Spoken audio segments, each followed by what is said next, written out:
Hey, welcome to this week's show where we've got all the analysis and reaction from the Bears' 36-12 defeat at home to the North Wales Crusaders on Sunday. Now, regular listeners will know that neither I nor my co-host Craig Cathcart were able to make it to the game at the weekend, so we put out a call for help. Answering that call was our super sub, the man with the Butts Park Arena microphone, Tim Griffiths, who went above and beyond and pulled together an entire episode for us. So, I'm just going to play the theme tune and then hand over to Tim for match analysis, an interview with Bears head coach Tom Tsang, and a very special Ask Mr. G question and answer session. Don't forget, we live at covbearspodcast.com. We're at covbearspodcast on Twitter. You can find us in Apple Podcasts, Google Podcasts, and on YouTube, and we're sponsored by the Bears Vice Presidents and by York's Tim. This is the world's greatest podcast about the Coventry Bears. This is Bears Necessities. Over to Tim.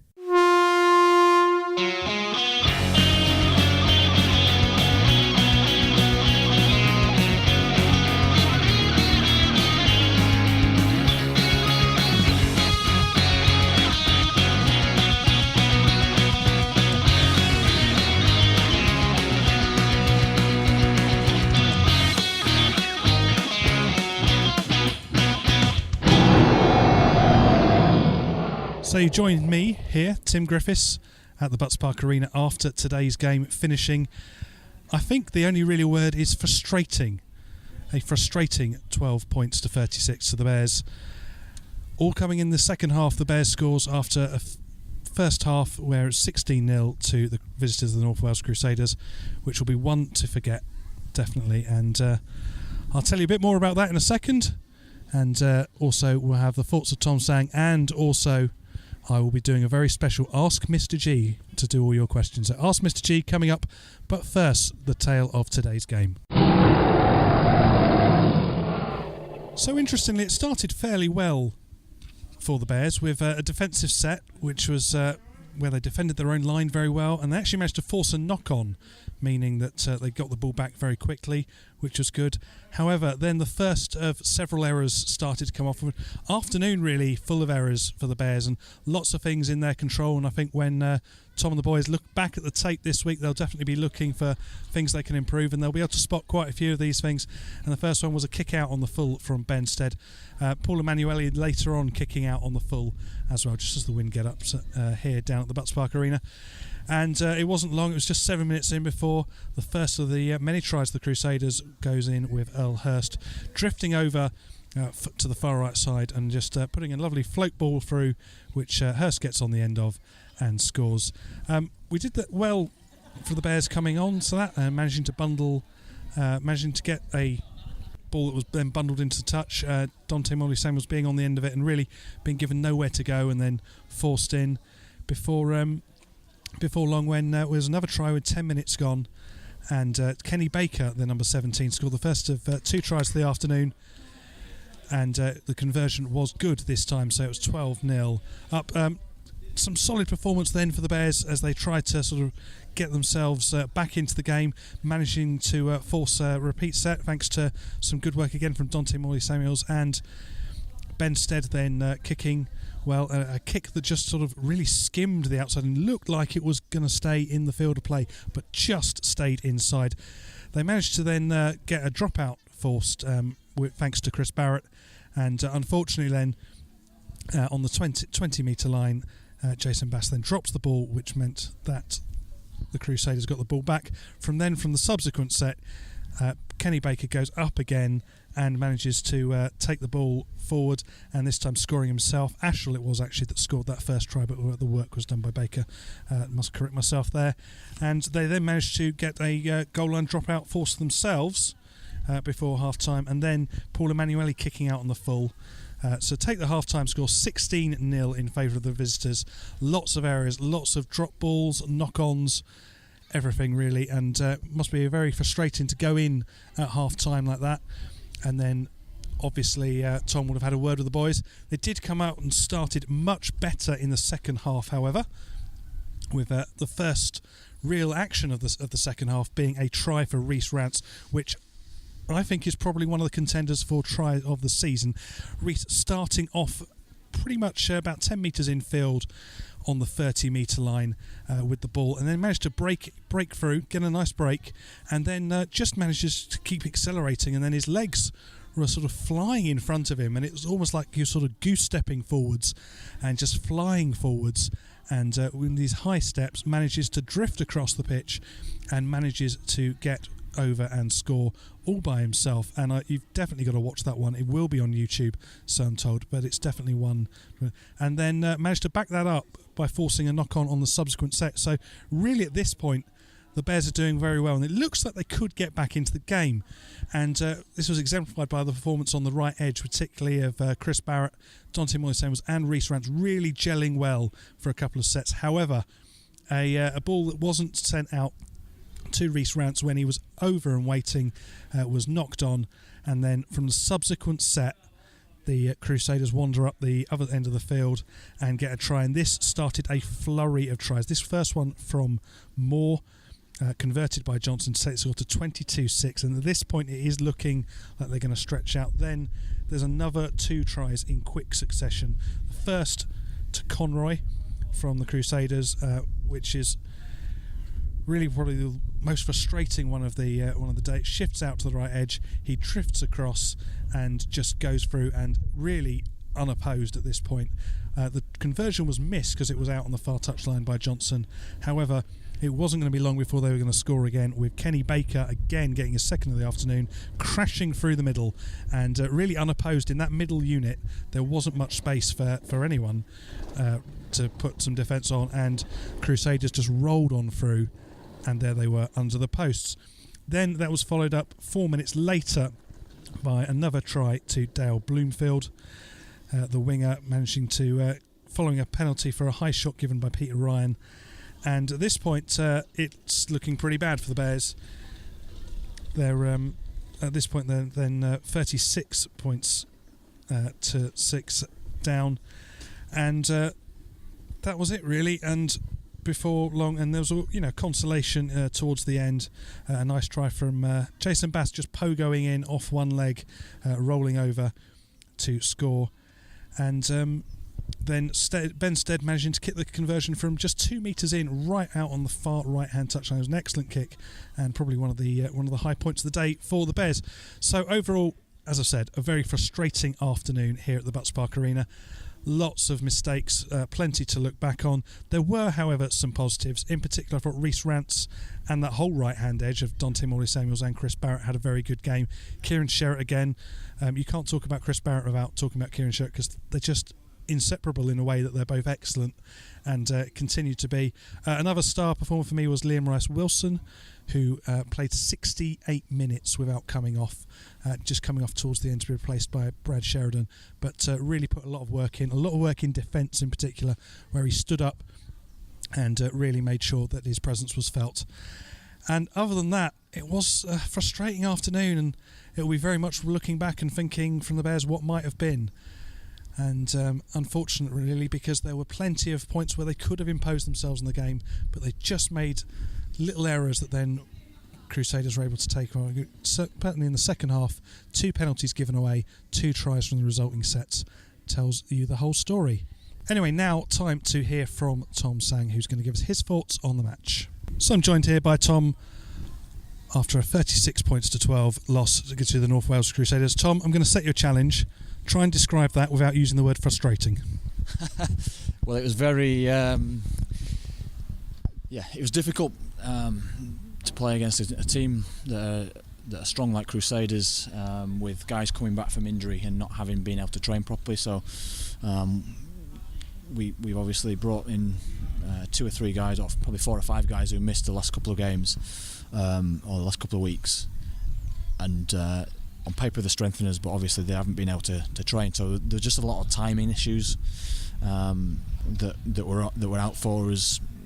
I think there was quite a bit of match fitness as well at times, especially in that second half, that little period in the middle of the second half. But yeah, it was a sloppy display by us, and it is tough to take. And the word that you used at the start there, it sums it up brilliant, really, because we are better than what we've shown today, and considering that we didn't play well, for them to only, in inverted commas, score 36 points was credit to our scrambling defence, but it should have been a lot closer, really. Yeah, and certainly the first half, I think it's probably one of the most painful to watch first halves we've had all year. Yeah, unforced errors, bad distribution, not taking our chances when they came to us, sort of slacking off in certain areas defensively when just a little bit of extra graft would have closed a hole or closed a gap.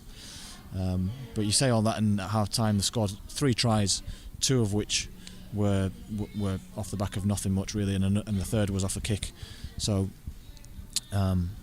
it could have the scoreline could have been a lot different at the end, and the result could have been a lot different if we'd have just tightened up in certain areas. But I really put that down to those guys coming back from their injuries and not being match fit and just being a little bit rusty, which it's where we are at this point in the season. I don't think any team is fully fit, and if they are, then it's a miracle.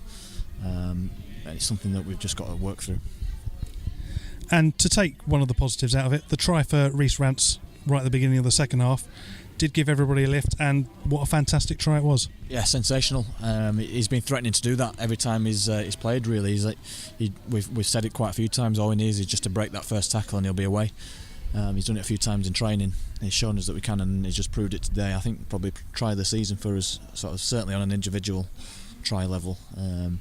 But yeah, he was one of our better players today. He's dangerous when he touches the ball, but he just needs better service from his inside. Yeah, and was one of the positives throughout the game was that the way that right edge in attack certainly did gel and did come together.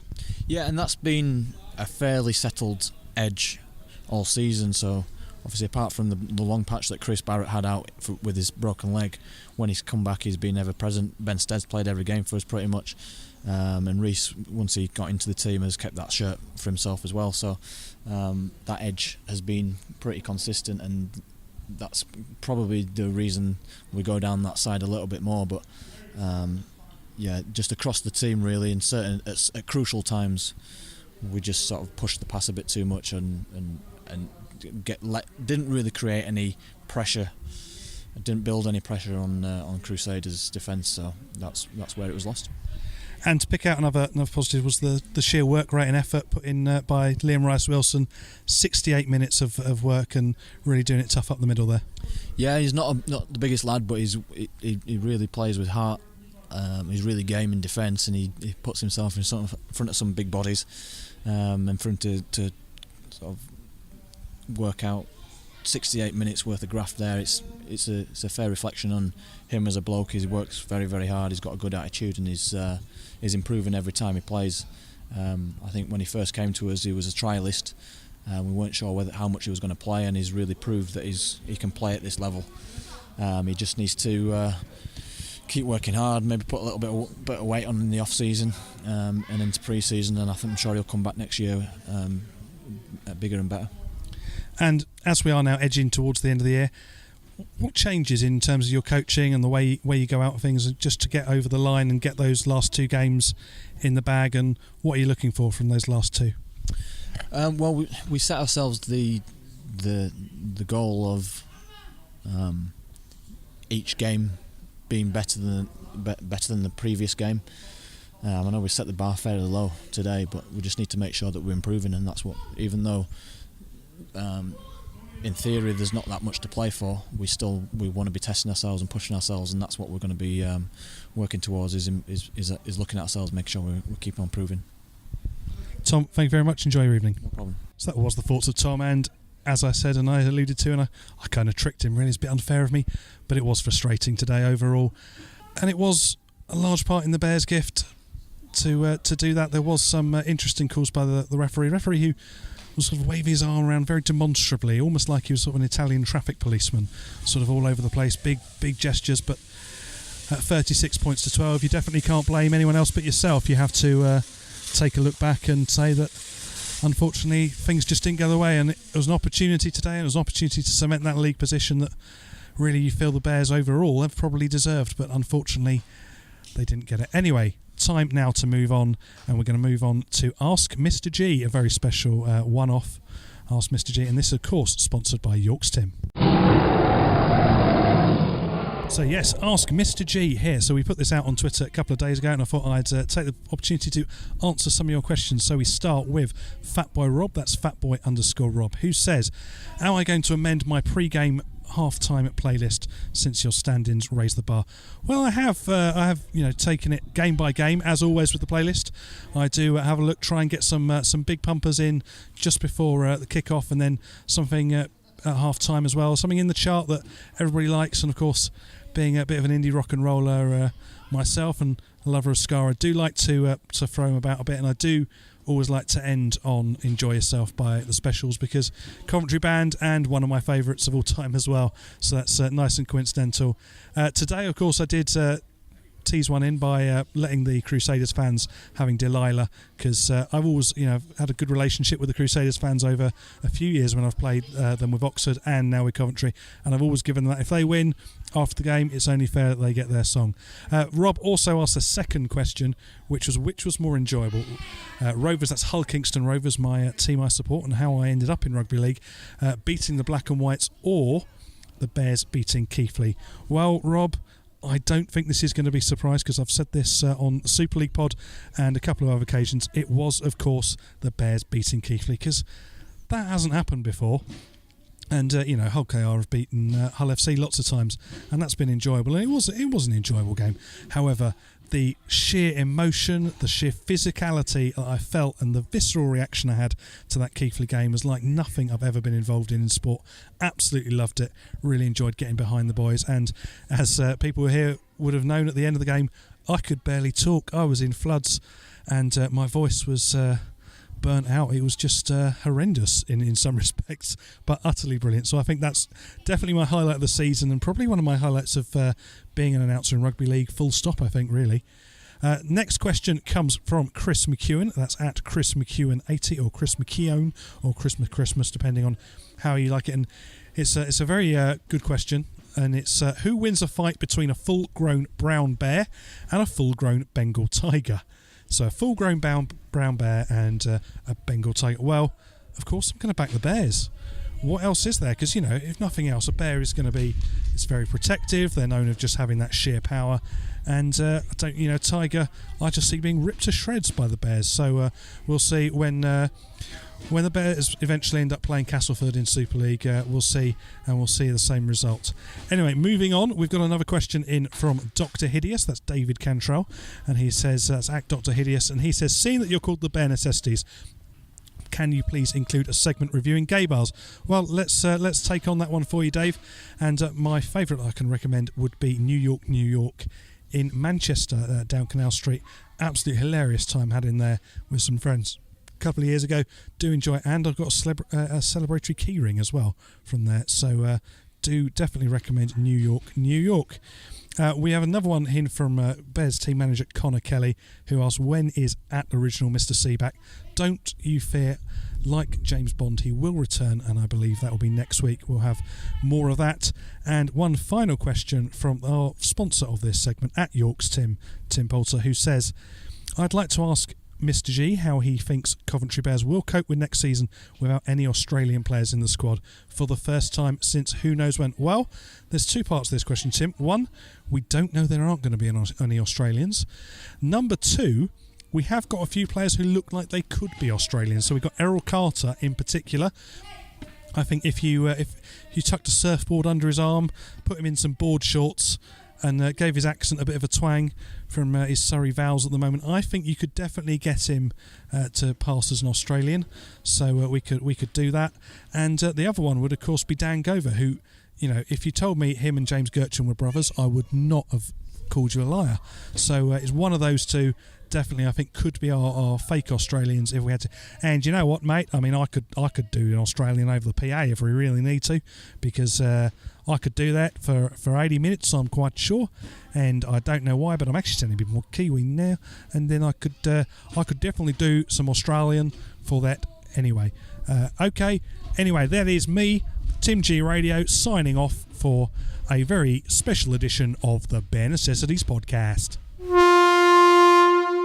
So I'm joined here by Brooke, who's going to give us her thoughts on today's game. Brooke, how did you feel today went? Not very good, because the Bears hardly ever win. Were there any particular bits that you did like, though? Was there any tries that you liked? Anything? Any particular players who did well? Yes. I think Dante did very well because he ducked under lots of people. Dante for ducking under lots of people, that was a good one. Anything else that you liked? No, not really.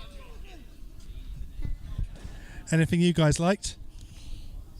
I liked when the guy tackled him and then he did that. Did the play the ball? Yeah, you enjoyed the tackling and the play the ball. What did you enjoy? Doesn't matter. Do you want to tell us a bit about how you got on the other week when you played, Logan?